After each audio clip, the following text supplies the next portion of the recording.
Okay, this is going to be a review of AEW Collision. This is the fourth episode. We have Samoa Joe and CM Punk in the main event in the semifinals of the Owen Hart tournament. This was being billed as Joe versus Punk 4.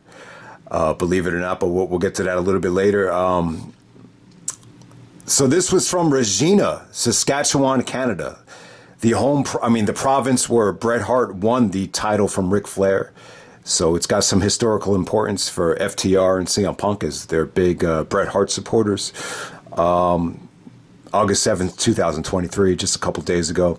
So we're going to get right down to it. The opening promo, we got CM Punk coming out and cutting a promo on Samoa Joe. He talks about how this is the biggest match of his career because he's never beaten Samoa Joe. This is a chance for Punk to finally get the monkey off of his back. I mean, when you look at the history of Joe and Punk, they've been in the ring together in their trilogy and the singles matches almost 3 hours. And, Punk has never, gotten a pinfall or a submission over Joe. So I wouldn't say from a financial standpoint, this was bigger than Money in the Bank against Cena. But,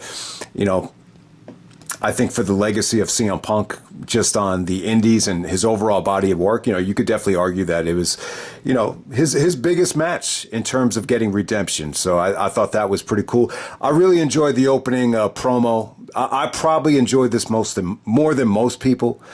I've tried to text and talk to my brother about what was said here.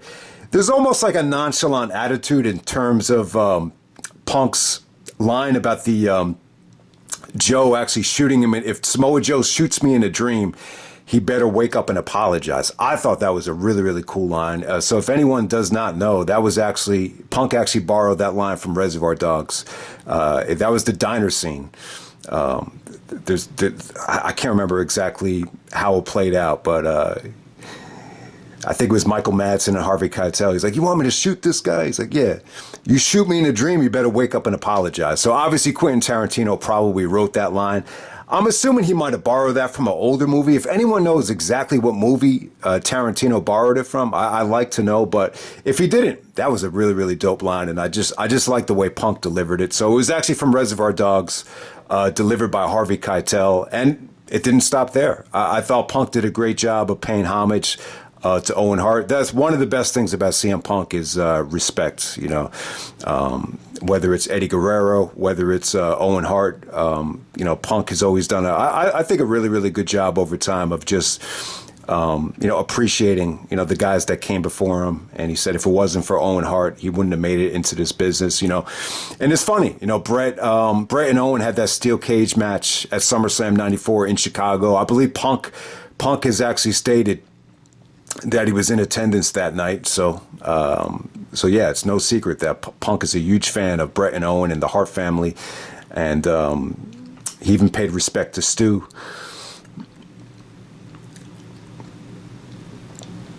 And the whole Stampede family. So yeah, overall, I thought the opening promo from Punk was really, really cool. So we're going to jump right to the main event.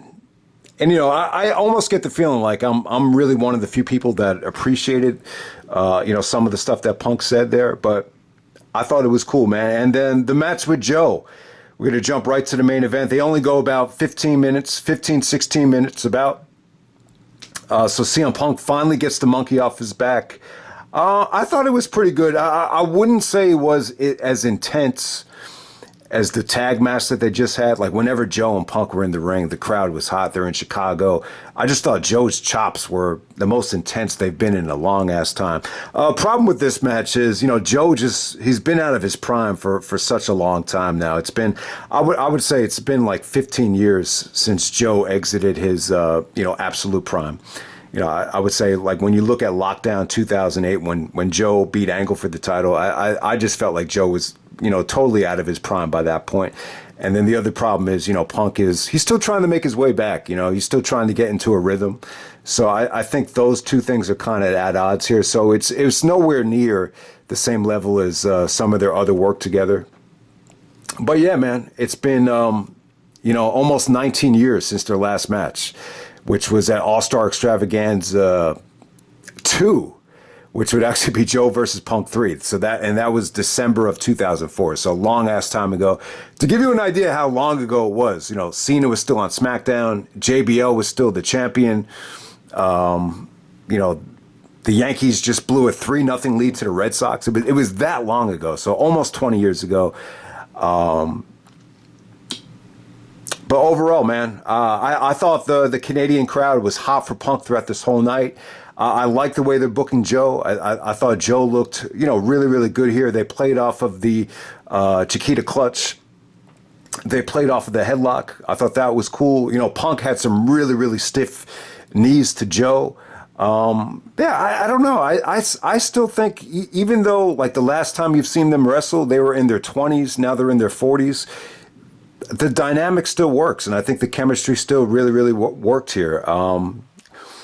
You know what got a holy shit chant when Joe had the Chiquita clutch locked on the Punk. Punk is able to actually suplex him out of it.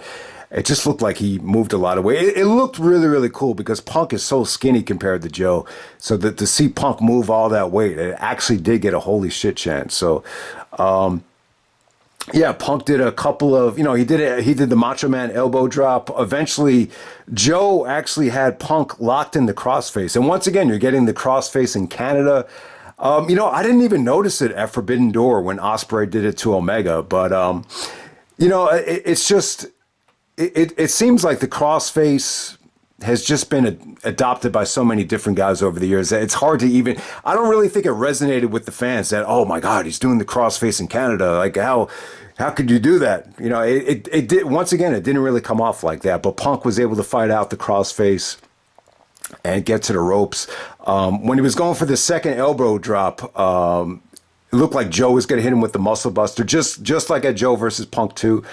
Punk did a beautiful job of fighting off that muscle buster from the top rope. And eventually it led to Joe doing the Chiquita clutch and Punk just kind of rolling him up for the victory. So, I mean, I'm seeing a little bit of mixed feelings here. I'm seeing that they didn't really take any risks. It just wasn't as breathtaking as some of their other matches, but I still thought it was dope. I still thought it was cool. I thought it was a great main event. It actually was not the match of the night, believe it or not. That probably not the match of the night, but that's not an insult. I'm probably a lot higher on this match than most people. I still give it like a 4-star rating. I wouldn't say it was the worst match they ever had. I would put this above their first encounter. Kevin Kelly did touch on it. It was actually at Bitter Friends, Stiffer Enemies in August of 2003, which they even said was a lifetime ago, so who really cares? But I would actually put this match above that one.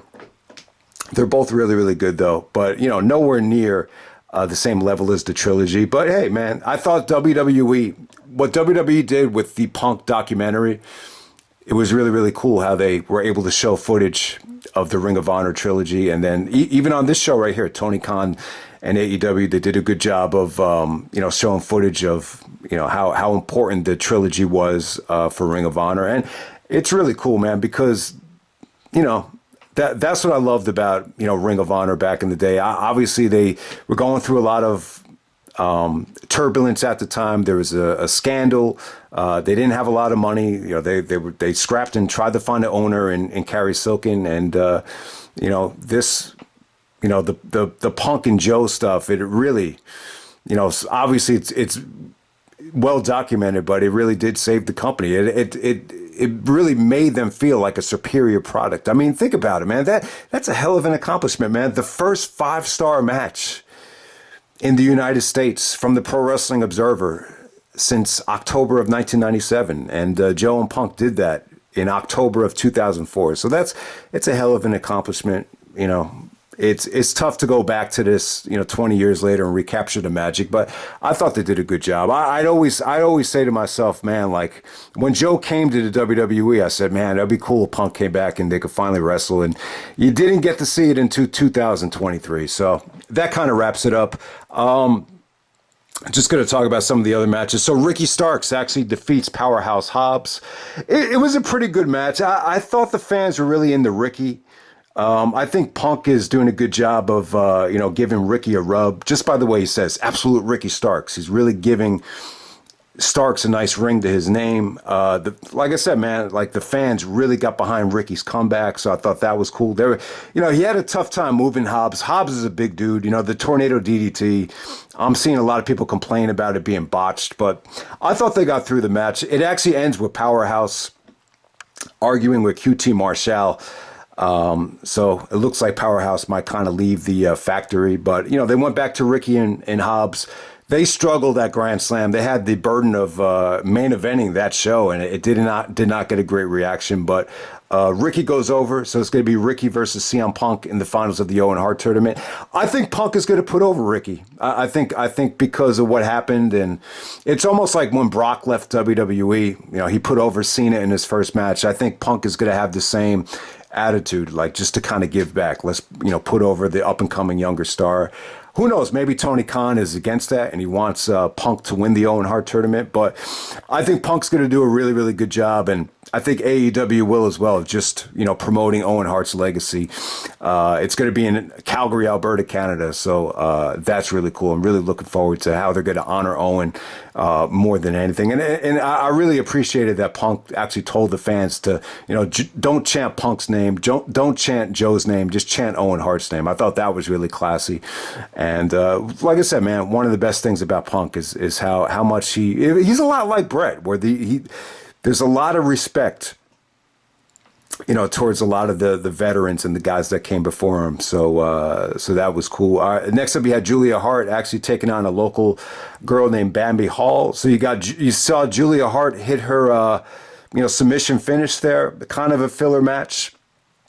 Not much to say about it. You really haven't seen Julia in a lot of singles matches. Yeah, man, the match of the night. You're going to get, for the AEW Tag Team Championship, this is the Eliminator match. So if Bullet Club lost, they couldn't challenge for the belts again. So this is not for the titles.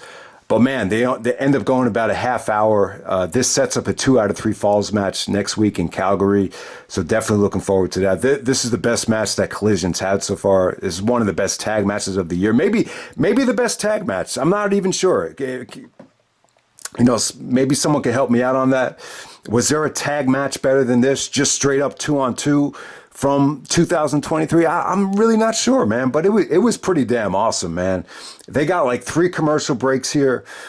Probably the best counter from Jay White, countering that big rig. It really, really was a dope counter. I just thought it was, just an old school match. I thought, Dax had a great performance. You had great breakups. You had, hard suplexes.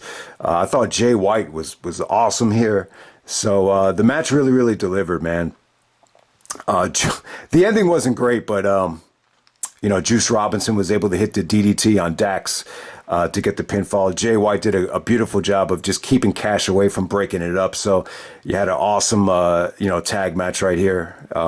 Definitely the crowd was hot for it. Definitely one of the best FTR matches that there's ever been. I would definitely give this a high 4.25 stars, maybe even 4.5, you could argue. So definitely don't sleep on this match. This stole the show, and on a night where, we were honoring the trilogy of Punk and Joe. But yeah. You also had Scorpio Sky taking on Action Andretti. It was all right. It was a little bit cold in terms of the reaction. I thought Scorpio got a pretty good reaction when he went out there. I don't know, maybe because they're in Canada and maybe the fans remember Action Andretti beating Jericho. It just seems like the fans are a little bit lukewarm on Action Andretti. But I'm kind of nonchalant on looking back on the Jericho putting over Action Andretti in his first match. I just don't think it really helped or hurt, Jericho or Andretti. But I get what they were going for, but the match was athletic. It was fast paced. I think more than anything, Collision just feels like a different show than Dynamite. Like it feels like a lot of guys returning to the company, whether it be Punk, Scorpio Sky, Andrade, Miro. You're getting a lot of FTR and Bullet Club matches, so it almost has like its own identity. You almost get a feel for it. Almost feels like a brand extension, but the argument will be that this is just a great way to keep Punk away from the elite. But I'll just end it right there, man. I thought it was a good show. I could see there being a lot of mixed feelings on Punk and Joe. And there was mixed feelings on their trilogy as well. The trilogy was almost the type of thing where if you didn't, give it multiple viewings, and if you didn't watch the trilogy in order, and you weren't really that familiar with Joe's dominance, it's hard to really appreciate the strategy and everything that was involved there. But it's pretty damn cool for me. I really thought, at one point we were never going to see this match.